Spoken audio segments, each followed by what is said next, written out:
إيذاء الزوج. قال الله تعالى: فالصالحات قانتات حافظات للغيب بما حفظ الله. وقال الله تعالى: الرجال قوامون على النساء بما فضل الله بعضهم على بعض وبما أنفقوا من أموالهم.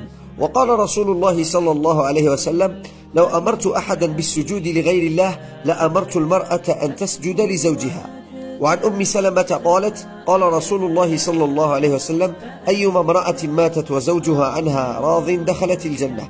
وقال رسول الله صلى الله عليه وسلم في حجة الوداع: إلا إن لكم على نسائكم حقا ولنسائكم عليكم حقا، فحقكم عليهن ألا يطئن فرشكم من تكرهون ولا يأذن في بيوتكم لمن تكرهون، ألا وحقهن عليكم أن تحسنوا إليهن في كسوتهن وطعامهن.